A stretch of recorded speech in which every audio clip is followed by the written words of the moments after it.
You're telling me they lost because of a stick?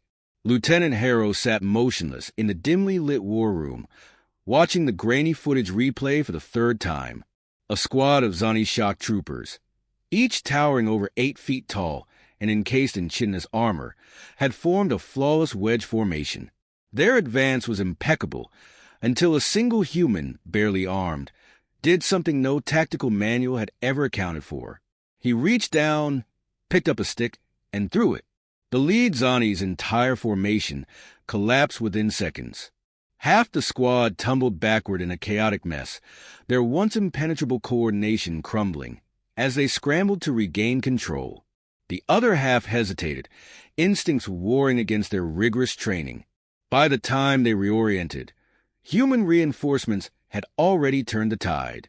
Harrow turned to Colonel Brandt, who sat with his arms crossed, his neutral expression betraying nothing. Other officers, some sipping cold coffee, others watching with a mix of amusement and mild concern, remained silent. "This isn't doctored?" Harrow asked. Brandt sighed, rubbing his temple. "No. This footage was recovered from multiple angles, helmet cams, drones, even the Zani's own recording systems. It's real." Harrow leaned forward, resting his elbows on the table. "They broke formation over a stick?" "They didn't just break formation," another officer muttered. "They lost cohesion entirely. Their entire battle doctrine crumbled in seconds." A murmur passed through the room. The Zani were the most disciplined ground force humanity had ever encountered. Their formations were legendary, moving with a precision that had shattered the first dozen human counteroffensives like glass under a hammer. Every movement was synchronized. Every unit moved in perfect lockstep. And now, a single human had undone it all with an object found in any forest, battlefield, or street. Brandt cleared his throat. "We need to figure out why." A flicker of amusement crossed Harrow's face. "Because if we just found the cheapest way to win this war." The door slid open and a younger officer entered, carrying a tablet. He moved with the stiff precision of someone who had no idea whether to be embarrassed or terrified. "You're going to want to see this," he said, placing the tablet down. The display flickered, showing an intercepted transmission between Zani commanders. Their deep, guttural voices clashed with the automatic translation, which struggled to keep up. "The humans have discovered the weakness." A pause. "This cannot be allowed to spread. Adjust protocols immediately. No further engagements without accounting for this variable." Harrow exchanged glances with Brandt. "They think we know something we don't." Brandt exhaled sharply. "We need that soldier in here. Now." Private Keegan stood at attention, hands behind his back, shifting slightly under the gaze of men who outranked him by more than he cared to count.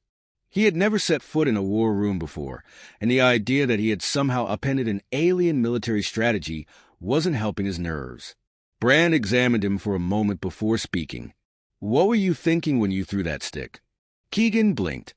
"Sir?" "The stick," Brandt repeated, his voice even. "You threw it. Why?" Keegan frowned. "I needed to slow them down." "You didn't fire your rifle?" "I did, sir. Emptied half a mag. It barely made them flinch. So you threw the stick." Keegan shrugged. "I figured it might distract them." Harrow leaned forward. "Did you expect it to break their formation?" "Not really, sir. I just thought they'd react to it. Maybe flinch." Harrow exhaled, glancing at Brandt. "And they did more than flinch." Brandt nodded slowly. "Private, you may have stumbled onto something critical." Keegan hesitated. "With all due respect, sir, it's just a stick." Brandt gestured at the screen behind him. "Not to them, it isn't." The footage played again, this time slowed down. The stick flew through the air, spinning, a completely unremarkable piece of debris. But the moment it neared the Zani, something changed. The lead soldier recoiled, his mandibles twitching. The others reacted just as suddenly, as though some primal instinct had overridden their training. Keegan squinted. "Are they tracking it?" Harrow rewound the footage. "They are." The room fell into a thoughtful silence. They expected it to do something, Brand said at last. Something specific. Harrow tapped a few keys on the console. Pull up past engagements. I want to know if this happened before, and we just didn't notice. Within minutes, the screen filled with clips, different battles, different terrains, but the same pattern. Whenever debris was thrown, a piece of broken wall, a shattered weapon, even a helmet, there was a fraction of a second where the Zani hesitated. It was subtle, barely noticeable in the chaos of combat, but now that they were looking for it, it was obvious. Keegan shook his head. They don't react like that to gunfire, to explosions, but a thrown object. Brant leaned back. What if, for them, a thrown object means something else? Harrow rubbed his chin. Maybe something from their evolutionary past. A predator, a rival species, something that used thrown projectiles as a primary attack method. Keegan frowned. You're saying they have some kind of deep instinct telling them that a thrown object is more dangerous than a bullet?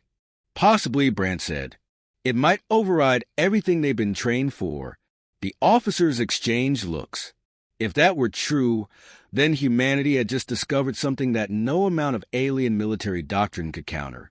And all it took was a stick. Days passed, then weeks. The Zani stalled, their forces stretched thinner than ever.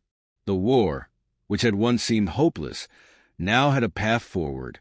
It wouldn't be easy, it wouldn't be fast, but it was winnable, and it had all started with a stick.